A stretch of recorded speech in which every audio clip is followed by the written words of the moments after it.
Hello, welcome. My name is Maria.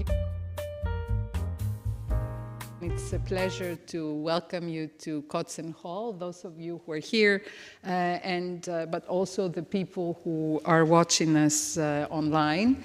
It is a great pleasure that tonight we have with us a very important and interesting and sort of different, I should say, Byzantine historian who in the past years and now as well is trying new things with his work.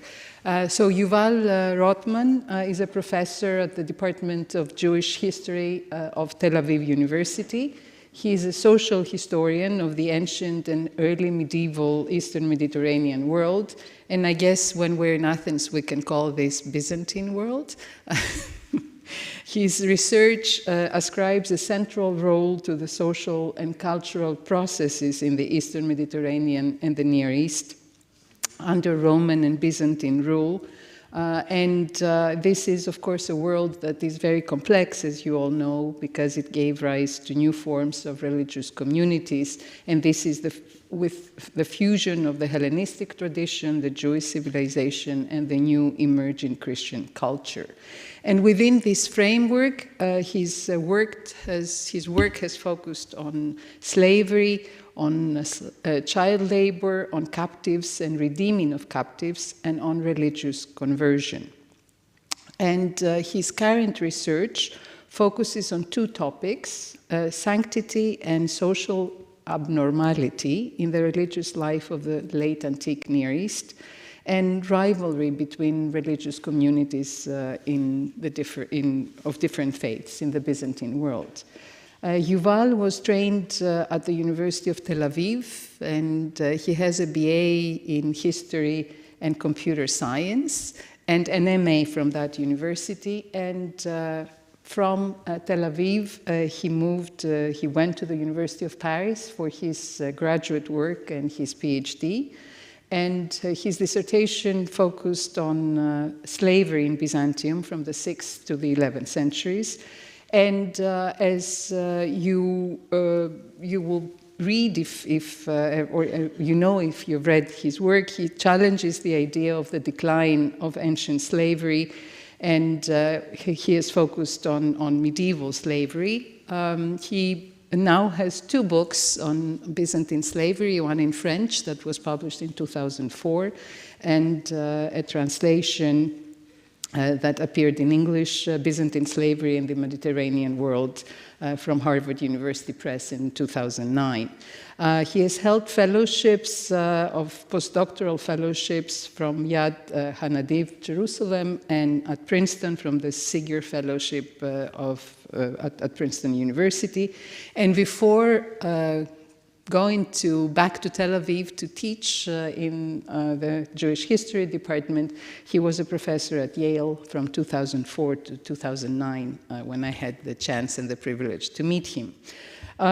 His second book is a book called Insanity and Sanctity in Byzantium, The Ambiguity of Religious Experience. And he analyzes religious forms of abnormality as a motor of social change. Then he produced another monograph, Slaveries of the First Millennium, which he compares, it's a comparative history of slavery, and narrates the formation of the Middle Ages from the point of view of slavery, and challenges the traditional dichotomy, as we've said before, between ancient and medieval slavery, revealing the dynamic and adaptable character of slavery to changing circumstances. He's the co-editor of the Medieval Historical Review, and currently he's engaged in the study of the meeting points between history, psychology, and anthropology, and focuses in the period of Byzantium. So his current research project, and I assume that what we will hear tonight is part of it, studies the conceptualization of the soul, the psyche or anima, and combines a historical analysis of the evolution of these terms with a study of psychological theories and an anthropological fieldwork that he has conducted in Southeast Asia. So we have with us a scholar who is very daring and sees Byzantium within contexts that are not normally or are not usually what we learn in class and what we think of as Byzantium. And he has a very important article that came out in 2021, The Relational Mind in Between History, Psychology, and Anthropology, where he actually explains his methodology. And he's with us this month as Kotzen Travel Fellow, and this is a fellowship that is given to fellows, to scholars who come to the Gennadios to use its resources. And he's researching abjuration formulae in Byzantine texts, Ephologia, to compare Byzantium's views and concepts of Islam and Judaism. His lecture tonight discusses a very unexpected and interesting topic that we're eager to explore with him: the will of a Byzantine child, children's agency and child labor in Byzantium. And please join me in welcoming him to the podium.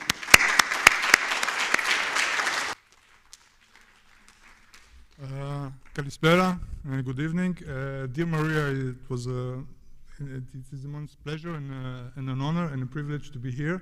And I would like to thank you personally for this very, very generous introduction and the support that you have been giving my work ever since we met, and it's a true privilege to be here in this hall as a Kotzen fellow. I feel very grateful to the Gennadios, to you personally, for having the opportunity to be here and to work on future subjects that are important to explore.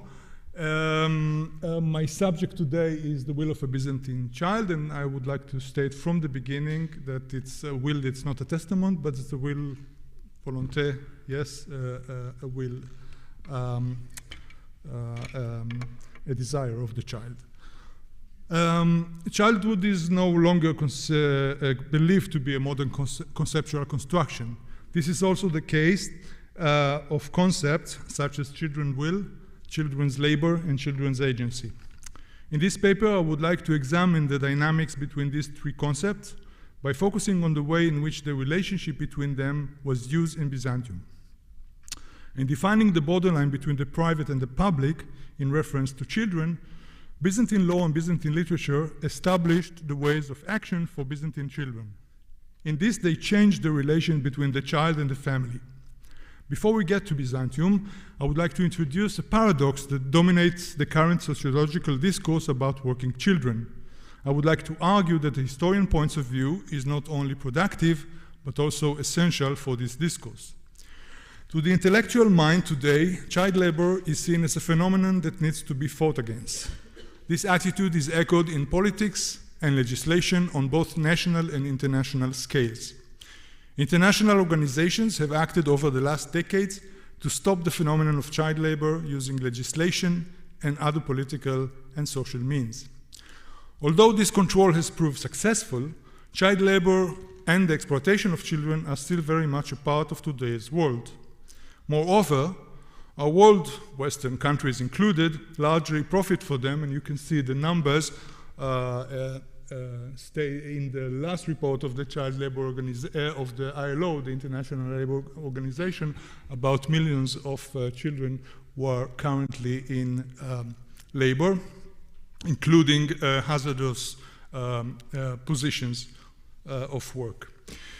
There are two different attitudes towards child labor in modern discourse. The first, a universalistic attitude, would like to eliminate the work of children altogether.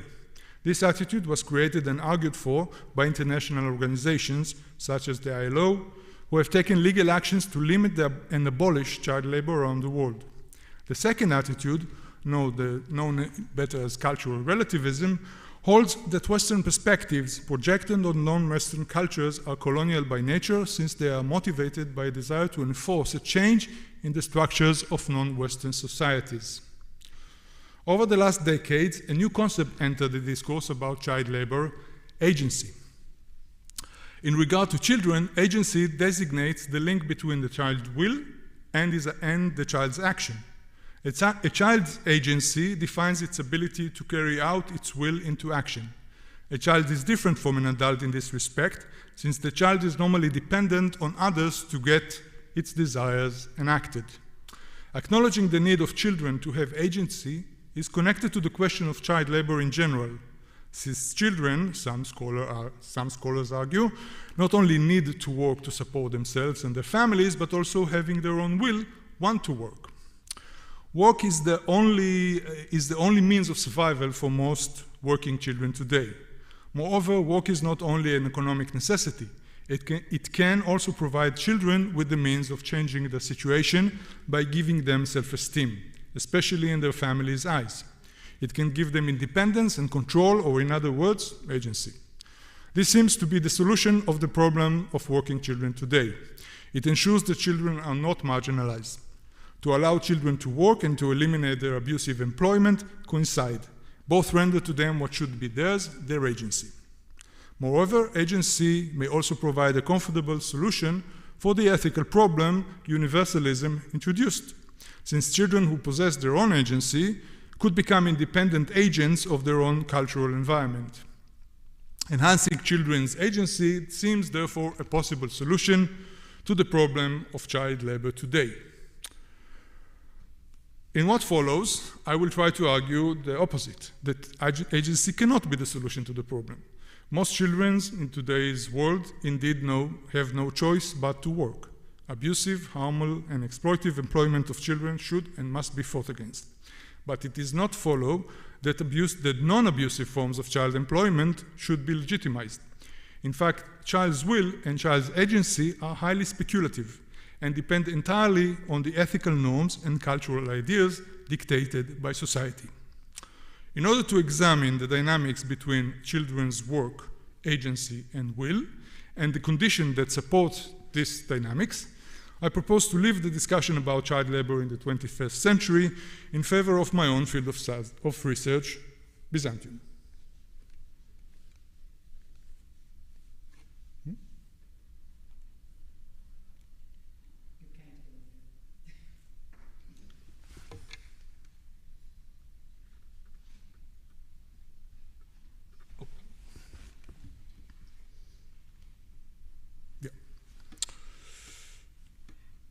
So why Byzantium? Like any other non-modern society, Byzantium is an anthropologically useful field of comparative research. Considered a pre-industrial society, it has at first sight nothing to offer to the current debate on child labor. After all, Byzantine children did not work in factories and sweatshops. They were not influenced by the rapid appropriation of all forms of microeconomies by global capitalism. And they did not have UNICEF or to defend their cause. But they did work. They worked in their families' households or outside the family. They had economic tasks in both rural and urban milieu. The value of their work was recognized and was considered a commodity. Children were bought and sold as slaves throughout the Middle Ages and were employed by their owners in a variety of tasks, including very abusive tasks. The particularity of the Byzantine case for our subject derives from two features of the civilization: its laws and literature. Byzantine law was a direct continuation of the Roman law and carried on developing throughout the medieval period. Following its first codifications in late antiquity, Byzantine law was constantly renovated by imperial legislation and was modified and remodeled as Christian law. As far as children were concerned, the law not only determined the legal boundary between childhood and adulthood, we shall get to that, but also dealt with social circumstances related to children. Yet the Byzantine legislator was not interested in attributing a face to the child. This was the task of the Byzantine literature, and saints' lives in particular. One of the subjects which this literature was concerned with was the encounter between the private sphere and of the family and the Christian public sphere. Children and childhood sometimes became a subject in themselves and were used in this framework to advance a cultural or religious agenda. Byzantine law and Byzantine geography established the ways in which children acted and caused children to be perceived as social entities. Byzantine literature had a cardinal role in making the child a social entity by attributing agency to it. Not only could Byzantine children have a will of their own, but also they could act upon it. Two examples will demonstrate this. So the first is the life of Luke the Younger, which narrates the life of a peasant boy in 10th century Phocis. Luke, who is a disciplined child, is devoted to the labors of shepherding and farming, which include sowing the fields together with his sister. Before he is 12, Luke decides to leave his life and responsibilities as a peasant for a monastery. His choice is especially hard for his widowed mother, who expect him to take on the economic responsibility for the family after his father's death. This is his first independent act, which will eventually lead him on his way towards sainthood. Another example is the story of George, told in the miracles attributed to Saint Artemius. George is the son of pawnbrokers from Constantinopolis, who at the age of 9 is trained by his parents to master their profession. His apprenticeship trains him in the use of scales and weights, but George slowly withdraws from his parents' home and spends his time in church. His parents make a great commotion and succeed virtually by force to bring him back home. These two examples present agency's the child's ability to act upon an independent will, which is here a product of the child's spiritual character. In both cases, the child agency is expressed in opposition to the life at home, which includes an economic task. It serves a moral agenda that favors running away from the home and work. But what was a child in Byzantium to begin with? The modern term child is used today ubiquitously to designate a child. The same did not hold true for Byzantine society. Greek terminology for children is not so precise. The Greek words used in this concept, as you can see that in the board, Nipios, Pedion, Pais, Teknon, Neaniskos, and others, all designate the child, but not exclusively. Nipios, for example, normally refers to an infant, a minor, but is also used metaphorically for someone childish. The term pes, on the other hand, or pais, also refer to adult slaves. The law, on the other hand, makes use of age categorization in order to determine who is the subject to jurisdiction and who is not. Following the definition of Roman law, Byzantine law set puberty, Evi, at the age of 12 for girls and 14 for boys. Below this age, the child was considered anivos, without a juridical responsibility, or without a juridical personality, in fact, and as such, for example, they could not be married. Infancy, the incapacity to speak, was set below the age of 7, while full juridical majority was given to a man at the age of 25. In order to identify Byzantine children in the sources, we rely so mainly on information about their age, and take as a starting point the age of puberty, 12 for girls, 14 for boys. The stories of Luke and George that I narrated before present boys who are trained to follow up the profession and economic responsibility of their parents, both in the urban milieu and the rural milieu. This was in fact also the subject of the law. Urban economic life in Byzantium was organized in professional guilds. The Theodosian Codex contains the regulation of different guilds, specifically mentioning the offspring of artisans who are born into the profession and must carry their father's fiscal status and economic position. This applies to the children of armorers, bakers, smiths, carpenters, artists, miners, etc. This was also the content of the law in the case of peasants.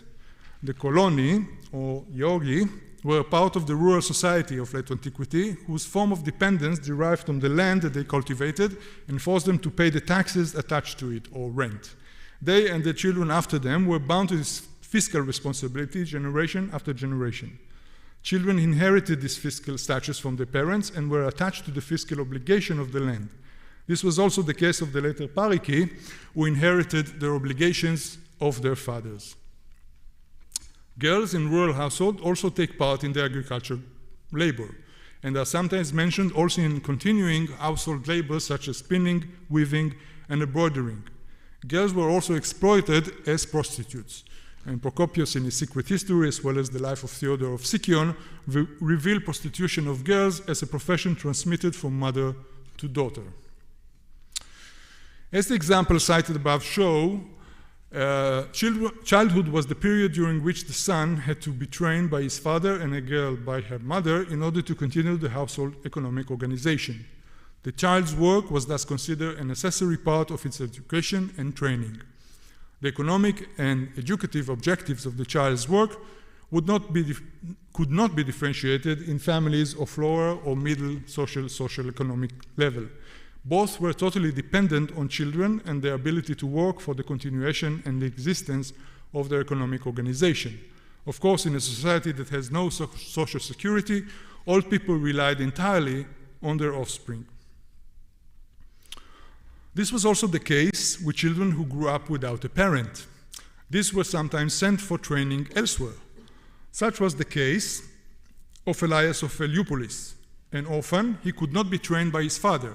At the age of 11, he is apprenticed to a carpenter for a period of 2 years. He works in the workshop of his employer and is paid a salary, which makes him a 12-year-old employee. Children's apprenticeship is also mentioned in other sources of two brothers who are apprenticed in their childhood, one to the carpenter, one to a dyer. But who benefited from their work? When Elias of Heliopolis turns 12, his employer converts to Islam. Elias, who is afraid to be forced to convert, turns to his older brothers. They demand his salary from his employer for his year's work, but later declines and refuses to let his apprentice go. Elias finally runs away. Here we see how entrusting a boy to a professional as an apprentice served a double purpose. The boy learned the profession, while the family derived an income from his labor. In fact, there were binding contracts between the employer and the employee's family as to the period of work and salary. Paramony was a special social institution documented in the papyri from antiquity, by which people hired themselves out as workers for a long period of time under a legal contract. According to the papyri from Nisana, paramony continued to be practiced in relation to children. The salary, mainly in goods, was paid to the child's father. Elias' case suggests that renting out of the child's labor continued to be practiced at a later period. It also proves that the family was aware of the value of the child's labor and made use of it. This made the child's work a commodity. In fact, the child itself was a commodity. Enslavement of children, either by their parent or by slave traders, as well as children exposure and children trafficking, were practiced throughout the period. And here you have the global international map of slave traders in the central middle period, and a slide of an Arab manuscript describing the slave market. Children were considered as commodity due to their capacity to work. But the children themselves did not profit from their work. Byzantine literature narrates how a few of them escaped their economic responsibilities by running away from home, thus expressing their agency. And now we get to the second subject of this lecture, which is the child's agency. So, in a literary world marked by the huge success of Harry Potter, we have no problem in detecting the agency attributed to children in today's literature. This is partly related to the development of children's literature as an independent or semi-independent literary genre. with a separate public, and partly to a literary tradition that made childhood important for the biographical development of the protagonist, of course Charles Dickens, from the mid-19th century. Agency is closely connected to developing a personal character. Medieval Greek literature, namely Byzantine hagiography, was particularly innovative in this respect. Many hagiographical tales do not put much emphasis on the saint's experience as child, while others choose specifically to portray the protagonist as a holy agent already in childhood. Saint Simeon the Stylet the Younger here is a good example. I'm sorry, of course, the pictures are of much later icons, but they figure the persons and the saints whom I'm talking of.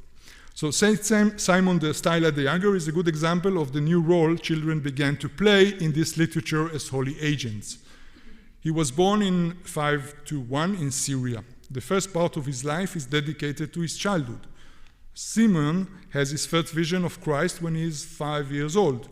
He wanders about, away from home, finds a monastery that becomes his new home, and begins his career as a stylet saint on top of a pillar when he is 7. His agency as a child is manifested in his asceticism, his combats against demons, his preaching, and his healing of the sick, all of which he performs from above his pillar. Another example is the life of Theodore of Sicyon. As a small boy, he is sent to school, but of his own accord runs away and seeks and imitates the company of a pious monk. Already as a boy, he adopts a holy manner of living. He fasts and refuses to take part in his family meals. Two other examples of saints who manifest their independent section in their childhood action in childhood are Saint Luke the Younger and Saint Nikon Metanoite. Both run away from their parents' home in order to pursue a holy career as monks, but are followed by their parents who try to retrieve their runaway children. The protagonist's childhood is here an important phase in the development as holy persons. In all these cases, children, all of them are boys, have an independent will, and they act upon it. Whether true or not, stories such as those manifest a change in the way children were portrayed in literature. The question is, why such a change occurred? How can we understand the Byzantine innovation in developing agency to children? Hagiography is, of course, a special literary genre. It is written as historical biography, but with a clear moral religious agenda. As far as children are concerned, the moral agenda sheds light on the special role attributed to the saint's childhood. In the last two lives, the saint-to-be revolts against his family and the daily practices he has to perform in order to attain a spiritual Christian way of life suitable for a holy man. The decision to lead a spiritual life is a rational one and is made in childhood. The independent holy character is thus developed in childhood. It is the product of the child's qualities that sets this child apart from other children and drives the saint-to-be to independent action. Agency is thus connected to the child's character and aspirations. It is what we can call a spiritual agency that corresponds to the spiritual ideals this literature wants to advance. Now, hagiography was not a new medieval form of literature. Hagiographic narratives were first produced in order to commemorate the lives of the first martyrs, and hence had a strong religious and political agenda from the beginning. As far as children are concerned, the early martyrologies did not give them leading roles as fervent Christians. Very few children are mentioned, and even fewer are portrayed as martyrs. But one of the most famous children's martyrdoms is the Syriac passion of the three sisters, Pistis, Elpis, Agapi, and their mother Sophia. It is said to have taken place in the 2nd century during the reign of Hadrian, although it is a product of a much later period. It is the story of a Christian family. The girls are 12, 10, and 7, who are brought to the emperor and asked to sacrifice to Artemis. Each one in her turn declines, proclaims her Christian beliefs, suffers horrible tortures, and is executed. When the turn of the youngest one, the 7-year-old Agapi, comes, she is encouraged by her mother to follow in the footsteps of her elder sister and refuse to sacrifice. My hope for you is a crown worthy of those of your sisters, says the mother to her small daughter. Little Agapi does not fail her mother and speaks up against the emperor. She then suffers horrible tortures and is finally executed. This story is modeled on the legend of the Maccabee mother and her 7 children, who refuses to follow the orders of the Seleucid king and to eat the forbidden pork. The Jewish mother witnesses the torturing and execution of her boys one by one. When the king tries to persuade the last one alive, the youngest, his mother urges him to resist the king's order. And this is the same topos we find in Christian martyrdom of the Christian martyrdom of Sophia and her 3 daughters, only here girls instead of boys. Yet although the martyr children adhere to the ideals of their time, their will is not independent. It derives from the mother's will. The mother encourages the child to hold to her faith. The child is caught in the combat of the parent believer against the emperor or the king and has to take the side of the parent. The hagiographer constructs a confrontation for the child to express agency, or, in fact, he attributes agency to the child in order to outline a political combat. Just like the martyr children, the saints who run away from home in their childhood are also following the religious ideals of their time. They're running away from home as an objective, the monastery. The conflict which the child is caught up in confronts the monastery with the family's household, or the monastic life with the ordinary family life. This was not a new theme. Cutting off ties with the earthly world was already an ideal of early Christianity. Christian believers left their families and their social economic positions in favor of a monastic family and a monastic way of life. Monasticism challenged from its beginning the family nucleus as a unit. Saints' lives were not uniform in the treatment of the role of the nuclear family. Some accepted family links and some rejected them. But even in the ones who accepted them, such as the life of Luke the Younger, where the runaway child returns temporarily to his family, the child saint finally finds his place in a monastery. Because, as the author of the life emphasized, his duties towards God precede his duties towards his parents. The boy is caught up in a conflict between loyalty to his parents and to God. This conflict forces the boy to have a will of his own and to act upon it. The act is running away from home, which is directed against the parent.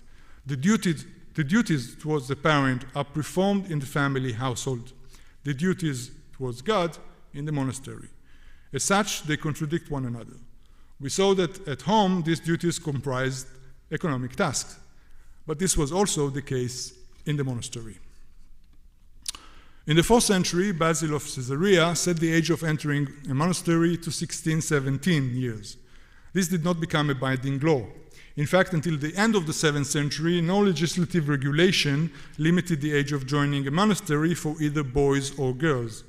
The first legislative action in this matter was taken in the Ecumenical Council in 692 in Trullo, that sets the age of 10 years old for both sex. This regulation was repeated 200 years later by Leo VI. Nevertheless, the rule was not always respected. The example that I showed before exemplified children who came to the monastery in order to pursue a new life of spiritual and religious submission. Once in the monastery, these children obviously received a religious education. As part of their education, they were assigned to a person who served as their spiritual guardian and master. That meant obedience, service, and work. All the sources referred to above before emphasized that these future saints enjoyed serving their admired masters in the monastery. Other sources give a closer and somewhat different picture of the kinds of labor that children were required to carry out in monasteries. Children performed cleaning and washing services. They also served as personal servants to their masters. In this respect, they were no different from adult monks whose duty was to wait on others. However, children proved to be very useful in this task for 2 reasons. First, it was an easy way to integrate them into the monastery, into the monastic life, and teach them how to be submissive. Secondly, it was a form of compliance which they were used to in their original homes. The replacement of old family ties with new monastic family ties also meant the replacement of one form of obedience with another. This is exactly the question that the hagiographic literature deals with. Should the immediate loyalty of a child be to his biological father and family, or to God through the mediation of a new monastic father and family? Moreover, the labor that these children were required to do was essential to the functioning of the monastery. Even in remote monasteries where there was only a single monk, we find a little boy who waits upon the monk by polishing his shoes, cleaning the cell, and opening the door for him. In the 9th century, Theodore Studit forbade monks from having immature disciples with them in the cell. However, Athos testaments reveal abbots who had retinues composed of monks and novices assigned to serve them. This economic responsibility was part of the social role of novices in monastery as in churches. Nuns and women novices span and move in the monastery just like young girls and women in private homes. They were, however, also required to carry out other tasks essential for the economic function of the monastery, such as grinding grains at the mill. All these examples make it clear that monasteryism was not a refuge from work. In fact, they suggest quite the opposite, that the monastery had a lot to gain from runaway children who wanted to enter it. Just like the family household, the monastery existed and continuous functioning depended on the upcoming generation. Since there were no biological options, a constant integration of few novices was essential.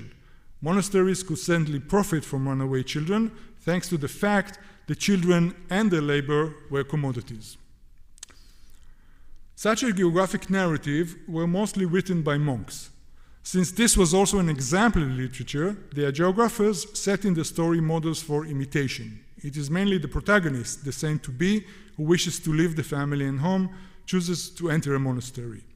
I would like to argue that Byzantine hagiography defined here a limited space for children to express a very specific wish, and that in doing that, it subdues their agency to a will that was not theirs to begin with.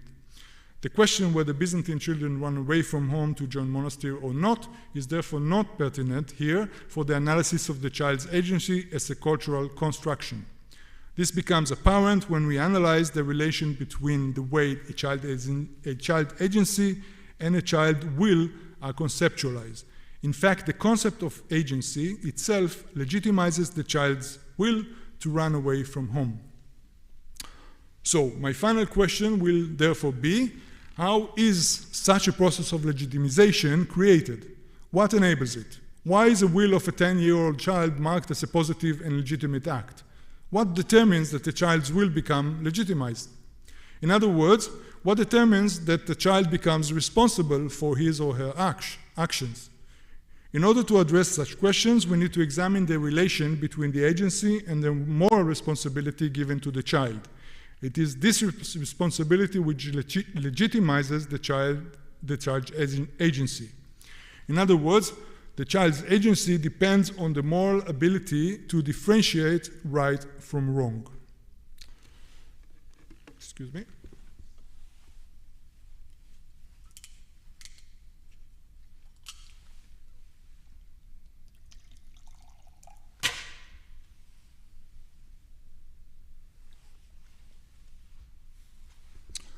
So, what is child's will? The Justinian Code repeats the classical Roman definitions according to which puberty was set to 12 years old for girls and 14 years for boys. Under the age of puberty, the child was regarded incapable of criminal intent. Nonetheless, this definition proved to be flexible in regard to the child's liability to penalty. The jurists cited in Justinian Digest deal with the possibility that the child who has not reached puberty might be liable to penalty. This is determined by the child's capacity to carry out an intentional action. It was clear to the Roman jurists that below the age of 7 years old, the child, who was considered an infant, incapable of speech, could not carry out intentional actions or have an independent will. Willful fraud, however, could be applied in special circumstances to an anivos, a child who was between infancy and puberty, between the age of 7 to the age of 12 or 14. In the 8th century, the Ecloga affirms that someone who has come of age and reached a stage of possession of reason cannot withdraw from it. The same compilation of law determines that the indemnity from the death punishment of a boy guilty of a passive homosexual act if he was under the age of 12, since, the law says, his age manifests that he did not know what he was doing. This implied that the boy who is between the age of 12 and 14, that is still anivos, would be sentenced to a death penalty as a result of rape. What made the act intentional and determined the liability to penalty was not the fact that it was an act of will, but the intellectual capacity to understand it. Homosexuality became liable to penalty with the Christianization of the empire. Christianity added a religious dimension to the law, but did not change the Roman definitions of liability to penalty. Nevertheless, being a moral religion, Christianity needed to establish what constituted a sinful act, and what was the age from which a sinful act was considered sin.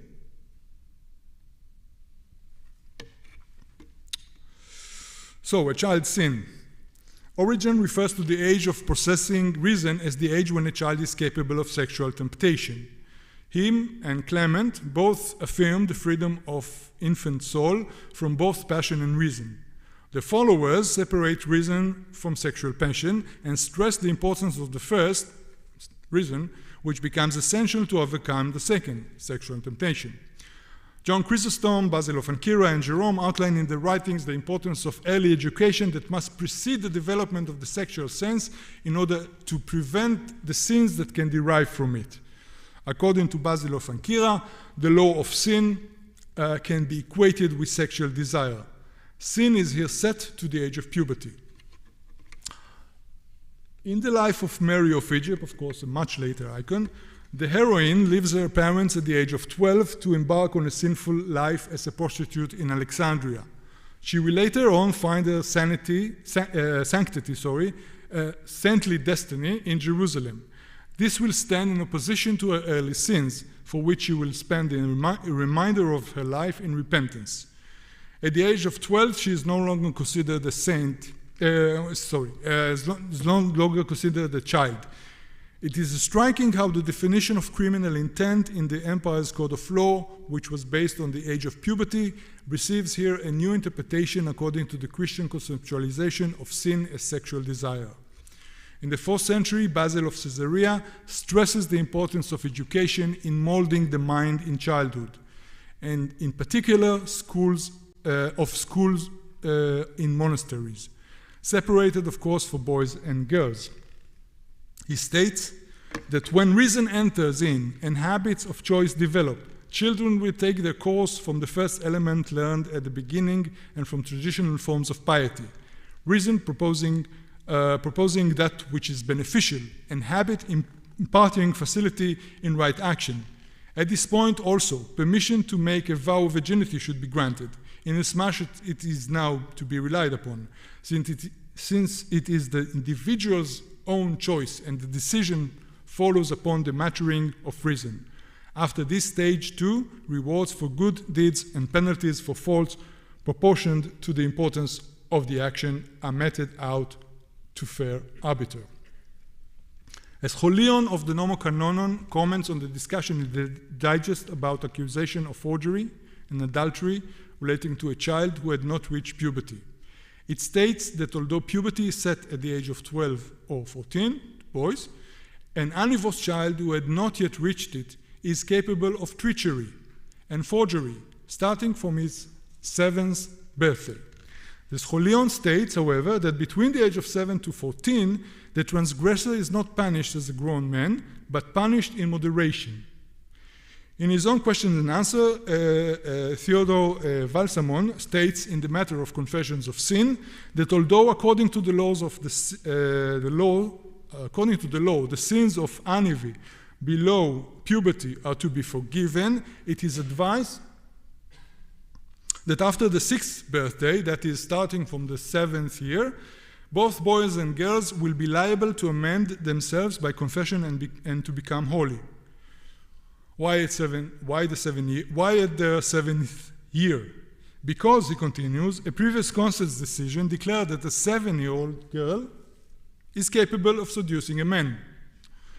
Religious responsibility, being a moral quality, is composed of two components, the capacity for sin and the capacity for holiness. However, what the juridical and patristic sources suggest is that religious responsibility was determined by the child's capacity to act intentionally.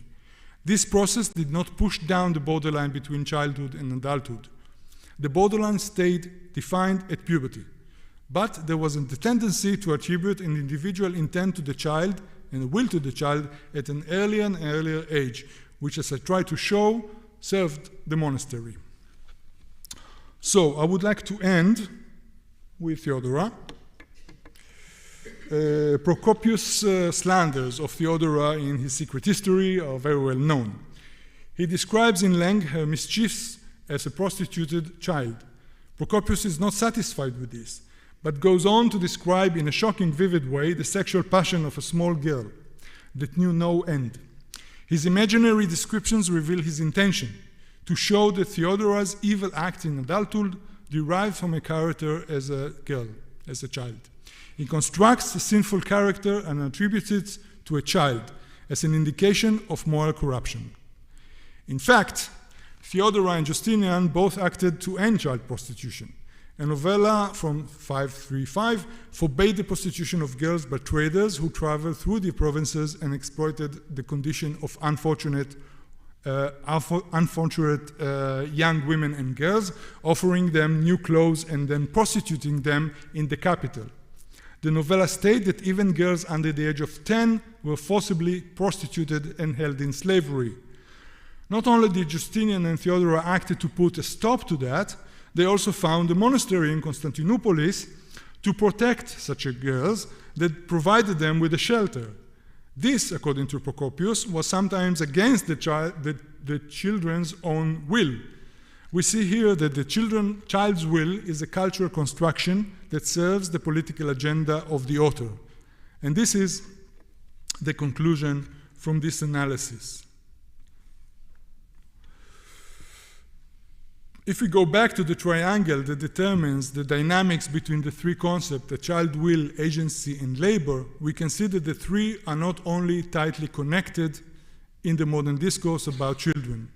The three are not only tightly connected in the modern discourse about children, they were also tightly connected in the past. Byzantium indeed offers an exceptional case study to this analysis, since its society put great emphasis on childhood as a stage when morality is crystallized, determining a will for the boy and the girl to act, to have agency. Yet what this analysis has shown is that this discussion was conditioned by the fact that the child was a commodity. Someone profited from his labor, and someone profited from her agency to act. Both the biological family of the private household and the spiritual family of the monastery were dependent on economic integration of children. It is therefore not surprising that literature written in monastery invented the topos of a pious child who at the age of 7, with the ability to speak, acquires also the ability to sin, and therefore developed a so-called independent will, to run away from home in order to pursue a career of a monk. Agency here is a cultural construction to apply a very specific will that was not the child's to begin with. Thank you.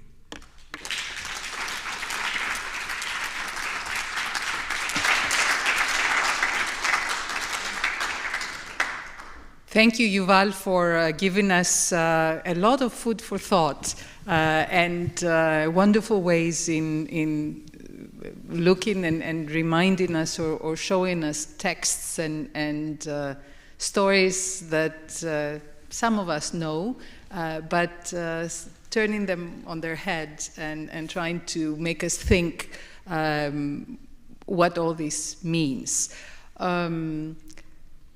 I have a question already from online, but is there a burning question from the audience? And I have my own questions, of course. Well, I will start by reading the question. Richard Fisher, thank you, Yuval. is there evidence of children living in monasteries after fleeing to them from their families, or of expulsion of recalcitrant children from a monastery as if correcting a mistake of volition on the part of a child or monastery? Thank you for the question. I do not recall any such incidents. Of course, not in the geography. What I do recall is, the thing is that when the children arrived to the monastery, of course they could not leave the monastery. There was not, they had to flee again, but fleeing again from the monastery, I mean, a child would not survive, 2 days. There's just one very particular and exceptional geographic text of the Bishop of Syracuse, I think, Zosimus, who ran away because he misses his parents.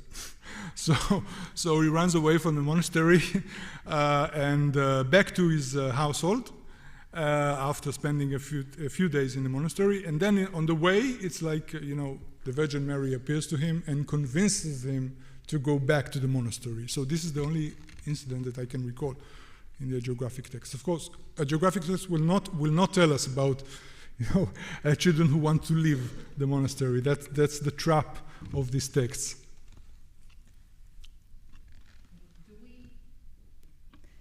Do we hear of young monks or young children in monasteries being beaten up or being punished for not sort of responding or for not doing what they're supposed to do? No, not at all. I mean, all these texts are mainly emphasizing and talking about love, how compassionate, how they receive in the monastery what they do, the love and compassionate, and also the parents from whom they escape are also presented as very compassionate and very for instance, the father of Nikon Metanoite, for instance, he runs after him to the monastery and he cries outside of the monastery begging the abbot to release his boy. So all of them are very much concerned with love, and this is if we compare it to slavery, because there was also another phenomenon of slaves who ran away from their owners into the monastery. And the monastery had the permission to shelter them, and of course to profit from them as well, like from children. And then, in comparison with children, we do have references of mild exploitation, but only in their household, in their owner's household, and not in the monastery. The monastery always is portrayed always as a shelter and a compassionate place. In this text, at least.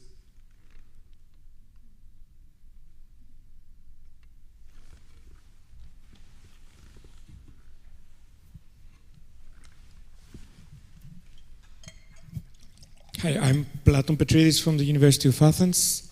Thank you very much for your lecture, which reminded me a study of our Polish colleagues, a pottery study from the region of Alexandria. Our colleagues, let's say some 20 years ago, they studied the fingerprints of late Roman and Roman lamps at the inside of the lamps, the fingerprints at the inside of the lamps, of clay lamps.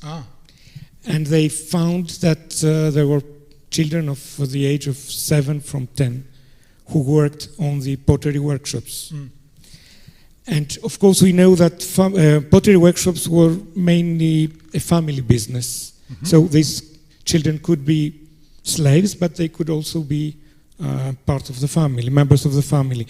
And I wonder, I suppose that in Byzantium, working in the frame of a family business was not considered as labor, as real labor. And I'm wondering if this have changed. I'm afraid not. You mean has changed in the better in the respect that children today work within the economy of the family of the household? Yes. Even in our societies. Yeah, whether this is considered child labor, that's the question. Well, this is a very, I mean, part of this cultural relativism is to idealize a time in the past where every household was an autonomous economic organization, and but anthropology has shown that even within this so-called idealistic world, before colonialism, if we can imagine it, and before global economy, still children were exploited. So it's a debate whether to call this child labor or not, whether they were exploited or not. Of course, in any case, they were not remunerated. I mean, and the fact that in order to have a business, you have to have workers. So either children, your own children, if you weren't rich enough. Or you could hire, daily workers, or you can, if you had money, you could invest in, buying slaves. But that would be a very expensive investment, and it would last for years. So the most immediate thing was to use children. And that is like, that is the importance of the age of 7, because from the age of 7, they can still, walk in pottery, do things like that. But it's also it's partly also considered as maintenance for the children as well, because in this way it's like the apprenticeship. They acquire a position in this family business. They will inherit it. They will have a means of living. So we are talking about a society in which either you have a reasonable economic level of the family that can support itself, right? Or it's like a completely hazardous lifestyle. So I hope that I answered your question.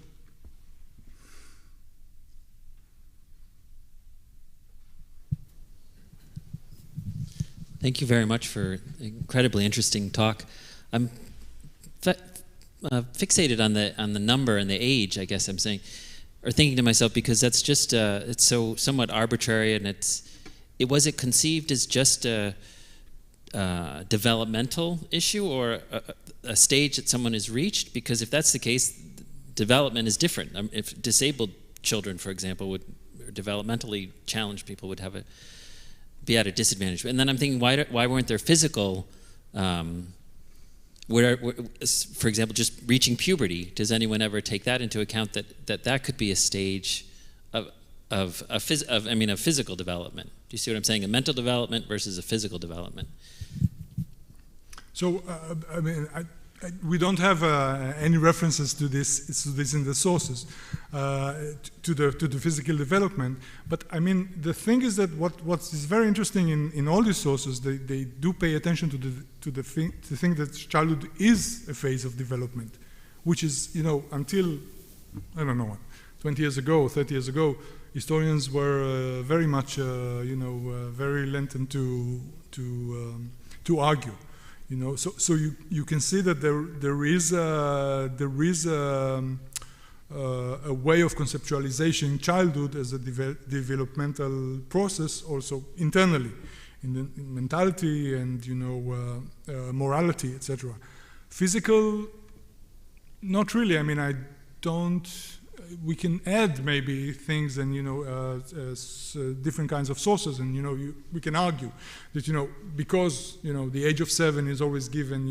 For instance, the age of 7 is the minimum age, or the age of 5 for someone to run away.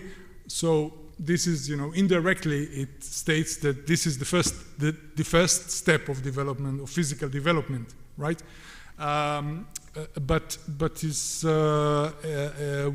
other sources, when you want to look at the physical activities of the children, then I mean now at the bottom of my mind, I cannot think of any example that will give reference to an age. So you cannot set an age to that. So it's very difficult to see whether, I mean, the only way to think about your question is to look in medical sources. There you can, I think. But I haven't done that yet.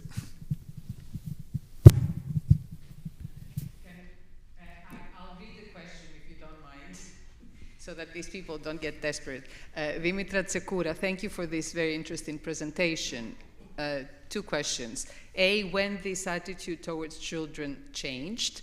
And second, what would modern psychologists say about Saint Simeon the Stylite? Ooh, depends what school. It didn't change. It remains like that. I mean, it was established bit by bit, you know, and I think that, you know, you can see when monasteries needed personnel, they needed staff, they needed, you know, people. They could not, you know, produce families, and that remained as well. I mean, if a monastery would be popular enough to get adults who were ready enough to do all the manual works, that's fine.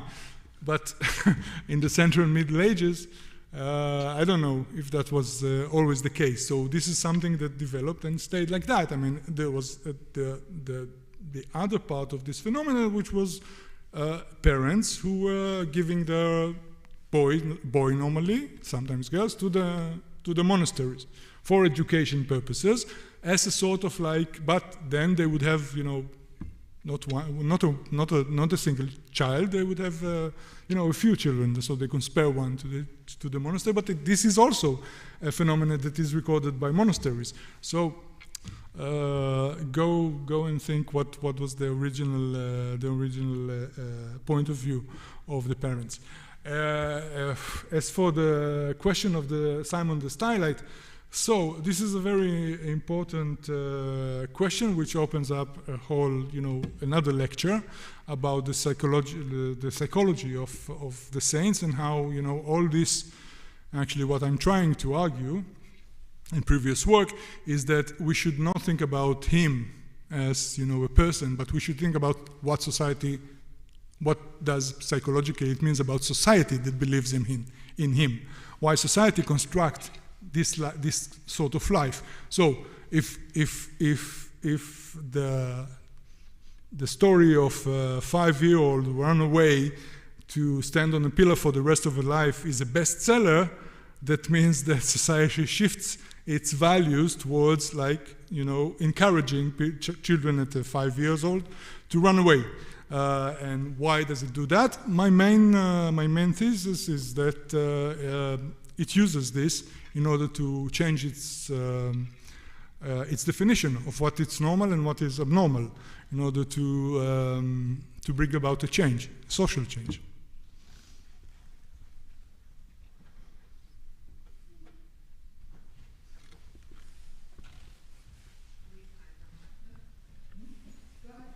Do we have time for more questions? I'm curious as to whether or not there's much of a, and this could be a separate talk, I'm not sure if this question is kind of going off the rails, but if there's much of a difference that you see between the treatment of Christian children and Jewish children, and you know, obviously Jewish children aren't going to run away to a monastery, and if we have many sources that discuss childhood in those and other religious sects. So thank you very much. That's a very, very important question, and actually I dealt with it a bit in the research, but I didn't bring it up here. Just as, you know, Christianity had to set limit of puberty, so I mean it adopted, or it came second after the Mishnah, which is the 2nd century codification of interpretation of the Jewish law in the Bible, right?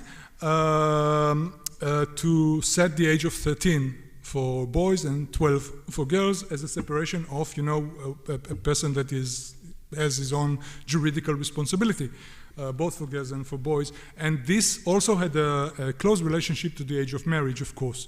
But the Jewish text, the halakhic Jewish text, speaks very rarely on, you know, the intent of children. They don't develop this kind. We don't have anything related to the literary genre of hagiography in Judaism. So we lack all this. You know, everything that we have is comprised within the halakhic literature of this period. So, and the halakhic literature is not interested so much in you know, in the it is very interested in the fact that, you know, whether a boy is loyal first to his rabbi or teacher or his father. So this is could be the equivalence, but there is no economic, let's say, organization that is competing with the family. Like, because there are no monasteries, the yeshiva is not an economic organization, it's an academy. So you lack all the references to child labor.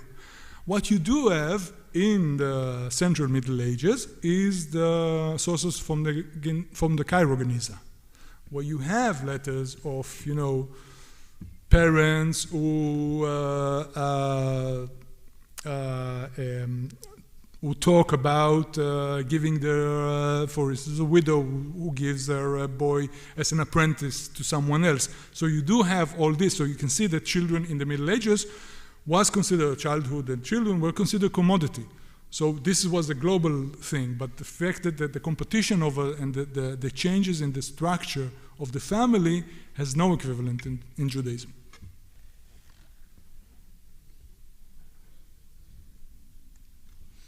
Thank you, but for enabling me to to talk a bit about that.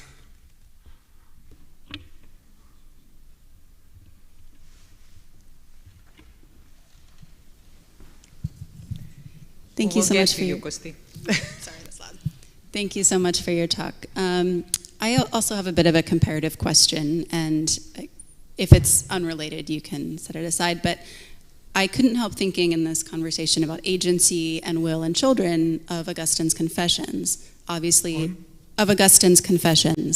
obviously Latin and Western, but he spends a lot of time on his own will, his own agency as a child.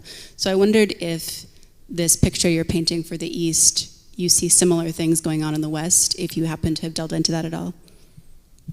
So actually, I didn't look at the West so much. So I left with I began with this question, following modern scholars, modern scholarly works on children today, and then I went to read other scholarship on and this was especially on the West, but I did not see anything about this. I mean, this also has to do with the development of a mental interior world, and it's also related to the much larger question of the selfhood.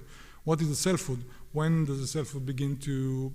But when you read the sources, maybe the confessions are different. But when you read the sources, there's not you have to.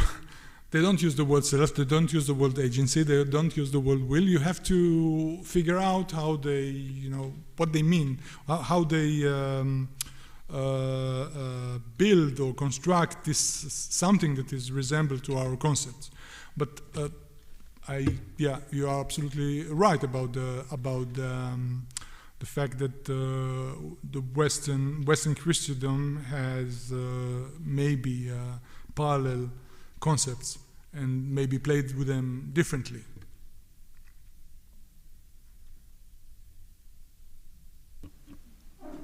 But there is something else, which is the puer senex, the boy, the sage boy, which is something that Western Latin Christianity has adopted from Roman time. So, and it will be interesting to see this, as if there is a relationship or development of this type of topos of the wise child. But if I refer to the wise child, so the wise child is like, in comparison to the Byzantine case, it doesn't develop. So it is. The child is wise and is born wise, and you don't see this, even the battle to pursue something that will, inspire, that will transform the child in childhood. And this is what I think is more, psychologically, is much more interesting, because it gives us a notion that, this civilization was very interested in that, and, it went back in time and to an earlier stages, and marked that the childhood was extremely important. Do we have a question from the audience, or should I ask questions from afar? Okay. So, Brittany Joyce, how might the experiences of children abandoned or dedicated by parents to monasteries differ from runaway children? And the second one, is there evidence of young girls running to monasteries to avoid sexual abuse? No, that I recall of. The second question, Procopius tells us about this legislation of Theodora and Justinian, that actually the public authority forced the girls against their will sometimes to enter the monastery. So, and there is another saint's life about a monk who is dedicated to the collections of girls, but no, from the streets, I mean, and there is no indication of girls who run away, no. And I think this is related to what is appropriate for a boy and what is not appropriate for a girl. The first question was, I'm sorry. How might the experiences of children abandoned or dedicated by parents to monasteries differ from runaway children? They were not. I mean, in the monasteries, they had the same. They had the same function and the same. And of course, monastery had also orphanage. So this was also, children exposure, especially with families who had no, especially in dire economic straits. In the 6th century, for instance, we have a rise in child slavery because all the disasters. So when a family could not support itself, there was children exposure, of course, and part of them are these girls that Procopius talk about, and Justinian's and Theodora legislation took care of. But besides that, there was no really a difference in this in the way the children were treated in monastery, whether they were they came from their own will or they were given to the monastery. Only that if we look at the protagonist on the saint, it was always someone who ran away. It was not one who had he had to have a will of his own very early to pursue a holy career. So this is the difference.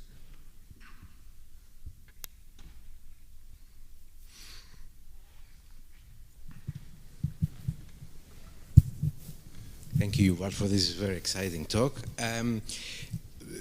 One addition, first of all, that I think about the children as commodities.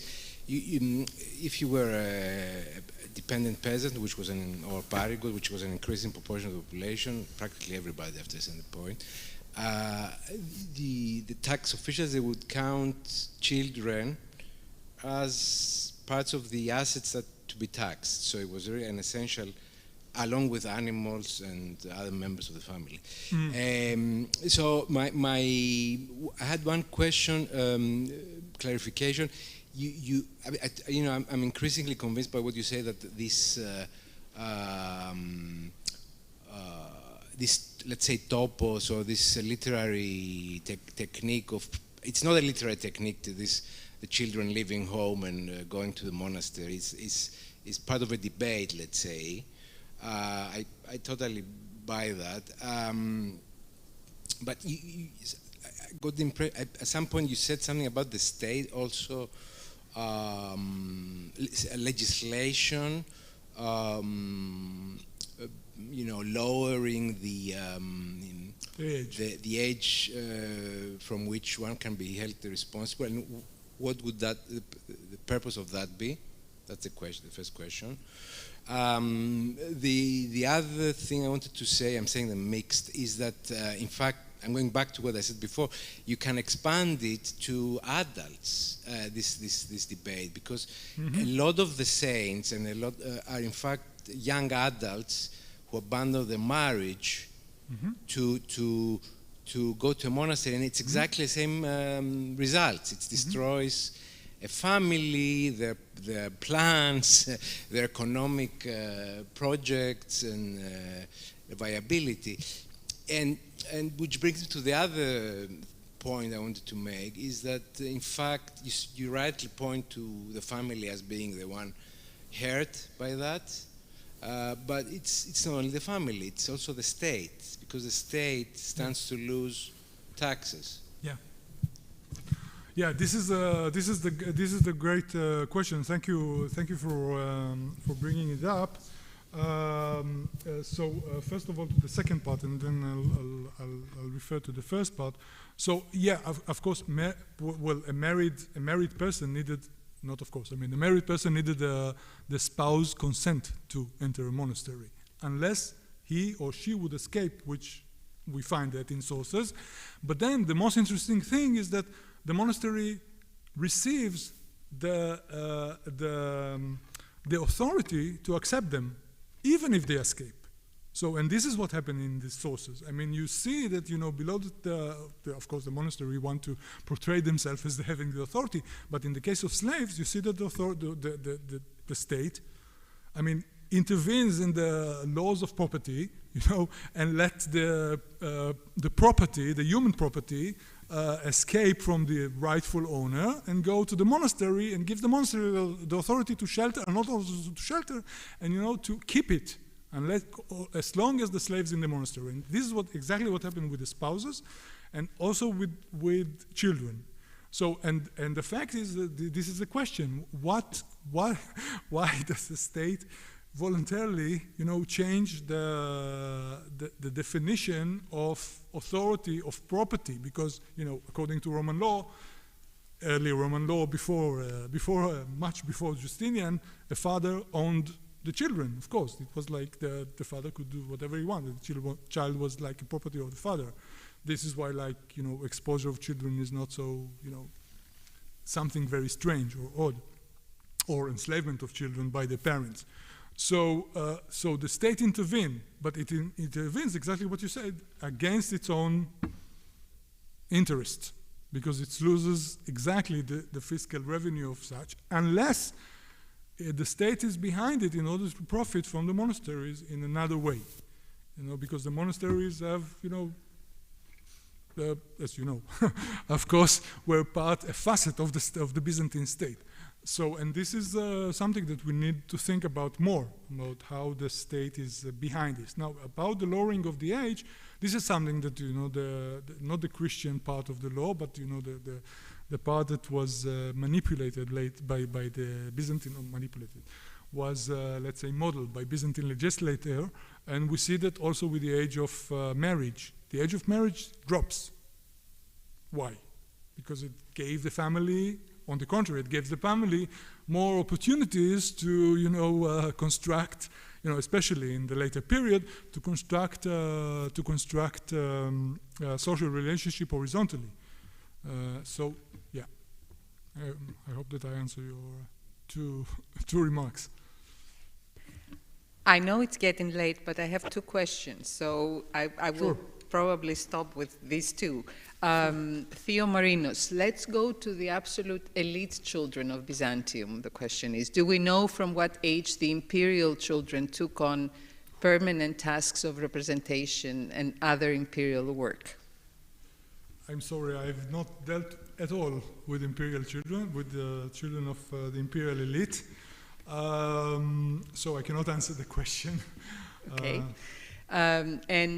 Richard Fisher, it's the second question. Yuval, economic organization of family labor is often geared to fundamental survival, not profit or expansion. Yeah. How does this fundamental fact affect evaluation of both child and parental agency, given that the entire realm of economic activity and labor is imposed from societal circumstances rather than being a choice among alternatives for existence and even development of the family and its members? In other words, parental enforcement of children's labor is comprehended as a fact of nature rather than as a primary social construct. I'm not sure. I think that it's a melange of both. It's the way the family reacts to economic situation. Even, if we go back to our first slides about the International Labour Organization, about the millions of children that are working today. So I think that this is, you can look at them as, you know, autonomous social economic organization within the family. But the fact is that the family is completely, the family as economic organization is completely dependent on the global market, on the way that we buy clothes, on everything. I mean, it's the economic conditions, the global economic condition in this respect, the global economic condition in the 6th century, for instance, or in a later period, determine how the states react and determine also what strategies do the family develop in order to respond. So sometimes they respond, you know, in the favor of the children. Sometimes they cannot. So, and this is like, it's all about the dynamics between the two, between the microeconomy and the macroeconomy. And I don't think that we can only concentrate on the microeconomy and leave aside the macroeconomy. And in Byzantium, you know, I think that this is revealing that we cannot speak about the family as a social entity without connecting it to all the other economic dynamics within the empire, vis-a-vis the state, vis-a-vis the other political entities around it. Well, thank you very much. I think we can let you get you off the hook. And for those of you who are here, I mean, please join us for a glass of wine downstairs. And for the rest of the people who are watching online, thank you very much. And thank you again to our speaker for a beautiful, wonderful talk and a great sort of discussion. Thank you very much. Thank you very much. Thank you.